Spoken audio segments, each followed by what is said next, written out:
أعوذ بالله من الشيطان الرجيم بسم الله الرحمن الرحيم.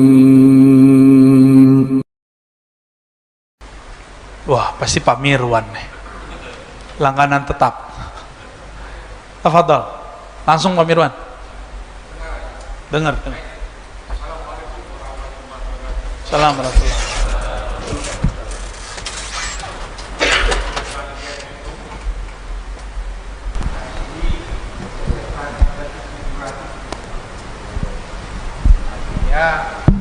Pengajian kita ini udah mulai diakui di tempat lain, udah banyak. Mudah-mudahan ini terus kita galang supaya MRBJ ini juga dikenal orang di luar, bukan hanya di Bintaro saja. Tadi Ustaz katakan bahwa perbankan itu tidaklah semuanya haram. Saya kebetulan pemuda tahun 70-an Ustaz. Profesor Dr. Hamka dulu udah mengatakan itu, ya. Coba belakangan setelah banyaknya yang datang dari Arab Saudi, penceramah-penceramah kita itu yang menyatakan bank itu haram. Dulu setahu saya, menurut Profesor Hamka, lihat dulu konteksnya, di mana haramnya, di mana halalnya. Tidak semuanya itu haram, karena kan selalu dibilang itu ada bunganya. Apakah bunganya itu berlipat-lipat? Bank itu kan membutuhkan dana, membutuhkan gaji pegawai. Nah, kesimpulan Hamka waktu itu, tidak semua bank itu haram. Jadi masih ada dua pendapat waktu itu. Jadi kalau memang itu juga Ustadz berprinsip ini, sampaikan ini ke umat supaya jangan salah kaprah kita semua.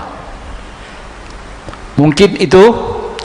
Yang kedua mengenai Al-Mahdi sama tadi Dajjal. Apakah bukan sekarang ini Dajjal itu sudah berkeluaran Ustadz? Ya. Tapi bentuknya bukan seperti itu, tingkah lakunya. Jadi kalau menurut saya di Indonesia ini pun udah banyak dajjal sebenarnya, ya. Pelaksanaan corona ini juga banyak dajjal di sana Ustaz. Masalahnya dulu untuk corona ini dianggarkan pemerintah hanya 72 triliun. Sampai hari ini itu sudah mencapai 1060 triliun. Kalau nggak bangkrut kita nggak tahu saya apa yang ini lagi. Apakah mesti separuh Indonesia ini dijual? Tidak tahu. Demikian. Assalamualaikum warahmatullahi wabarakatuh. Assalamualaikum. Nah, ini info penting. Guru besar kita, Buya Hamka. Buya Hamka ini kan orang yang berani berkata yang pahit, meskipun dia dibenci orang. Di saat orang-orang Muhammadiyah saat itu kering dengan tasawuf, beliau nulis buku tasawuf modern, bener gak? Ini produknya muncul Pak Mirwan ini kan, yang gak jelas kan. Disebut Muhammadiyah senang tasawuf, ya. Buya Hamka di saat orang-orang saat itu mulai ada isu mengharamkan bank, tapi nggak ngerti hakikat sebenarnya, beliau berani ngomong tidak semua kok. Rata-rata yang ngomong bank itu haram, rumusnya balik-balik ke hadis dhaif itu. Kullu qardin jarra naf'an fahuwa riba. Itu yang diputar-putar. Itu hadis dhaif, Pak. Ya, yang pakai hadis ini nih, kita kasih tahu. Setiap pinjaman yang ada manfaat benefitnya, yang kita sebut bunga, fahuwa riba. Itu riba. Hadis itu dhaif. Giliran dhaif kok ente pakai? Katanya nggak boleh pakai hadis dhaif. Ya kan? Gini aja deh, gampang. Kenapa yang kita sebut bank sekarang berbeda dengan praktek riba di masa jahiliyah?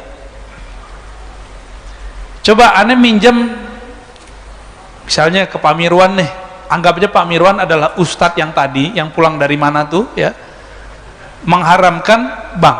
Anggap aja ya, Pak Mirwan, pinjamkan saya 5 miliar, saya kembalikan dalam waktu 5 tahun. 5 tahun lagi saya kembalikan 5 miliar. Pak Mirwan mau nggak terima? Oh kita harus bagi hasil. Lah kan nggak, kalau pinjam meminjam nggak ada istilah bagi hasil. Bagi hasil, bagi hasil. Pinjam ya pinjam. Mau nggak Pak? Nggak mau. Oh beli rumah nggak boleh pakai bank. Tunggu dulu ya, sabar dulu. Antum beli rumah sekarang nih, kalau cash misalnya 1 M, kalau kredit di total misalnya 10 tahun jadinya 1,5 misal nih. Coba saya pinjam duit antum sekarang yang tas 1 M itu, 10 tahun lagi saya balikin 1 M juga, mau nggak? Oh rumah aja naik kan gitu kan ngomongnya. Itu riba bukan? Kan ada tambahan. Maka ada satu kejadian yang terjadi di zaman sekarang nggak ada di zaman Nabi. Pertama uang kertas ataupun uang digital. Uang kertas sudah lewat lah Pak, ini bakal hilang nih. Nanti uang digital. Sekarang orang takut nggak bawa handphone karena di situ ada ya e-banking. Benar ya? Kita mau masuk tol, duitnya habis, tinggal ditempel doang kan sakti Pak. Nabi Sulaiman aja nggak bisa itu. Aneh serius Pak. Nabi Sulaiman aja nggak bisa itu.